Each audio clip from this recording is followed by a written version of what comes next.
For us.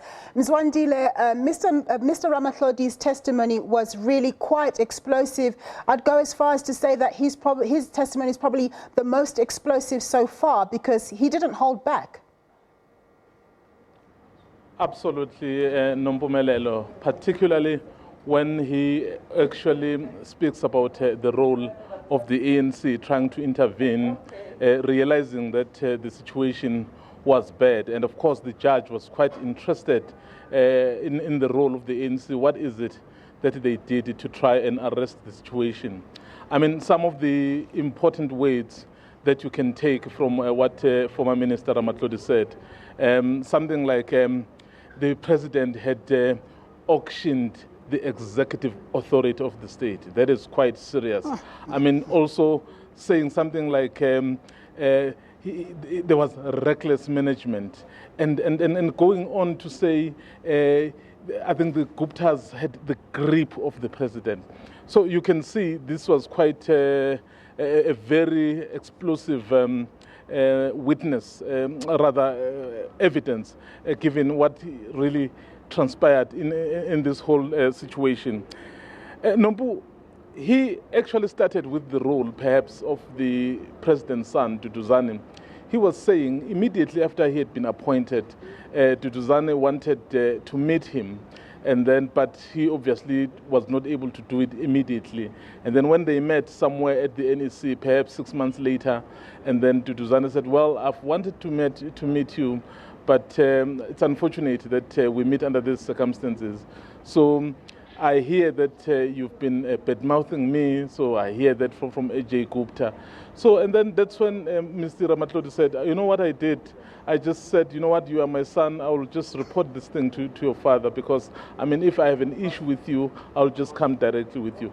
So we'll come directly to you and talk about this issue. So it's quite interesting, really, to hear all this kind of evidence, even when he talks about his movement from the Department of Mining, so which is mineral resources, because there was some sort of pressure from, I think, the ESCOM, when he had taken over, he had that meeting with Brian Molefe, and that was followed up by the meeting with Ben Ngubane, who was the chairperson of ESCOM, so wanting him to cancel the licenses of Glencore, so that perhaps some people could benefit.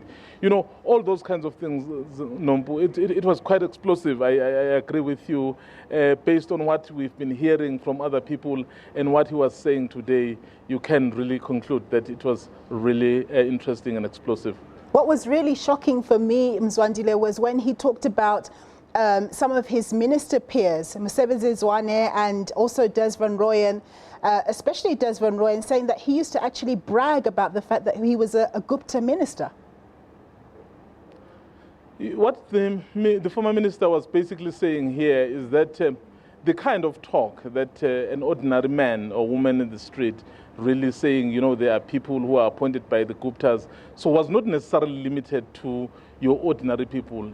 Even those implicated, I think, knew about that. So, and as a result, they kind of like said, well, so call us whatever you like, so we're free, we're fine with it, because perhaps they knew that there was sufficient evidence to link them to the Guptas, as the minister said here, to say those people used to camp there.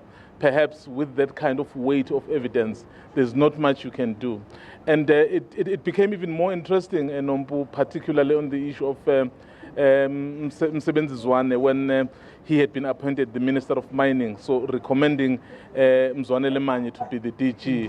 And then it perhaps proved the point that Mr. Ramatlhodi is saying that these are the people who, even in the cabinet, would brag to say, oh, well, say whatever you like, but I am a Gupta minister and I'm fine with it. So, yeah, that's the kind of a situation really we are faced with here. But I think, Nompu, what will really be interesting, perhaps going forward, is when those people implicated get the opportunity really to present their side of the story.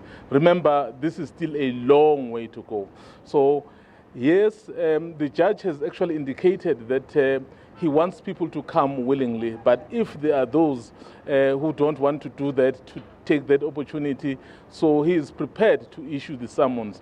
So given that people like former Minister Van Rooyen and Zwane have been implicated as actually direct Gupta acolytes, you can already see that perhaps the commission may issue some summons to get them to say their say. It will be very interesting, Nombo. Mzawndile, very quickly before we finish, has Mr. Ramatlhodi finished his testimony? And if so, who can we expect to speak next? Yes, the former minister has concluded his testimony. Now, his special advisor, Sam Mofa, a very long time special advisor, at some point he was his spokesperson, will now take the stand when the commission resumes at 2:20. Remember, it went over by about 20 minutes, so it will resume at 2:20.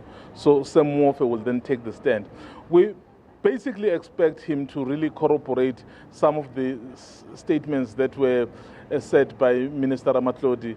And I don't expect it really to take long, but it will also depend on how the evidence leaders lead that situation. All right, Mzawai, we're going to leave it there. Thank you very much for that report. My colleague Mzawndile Mbeje reporting there from the State Capture Inquiry.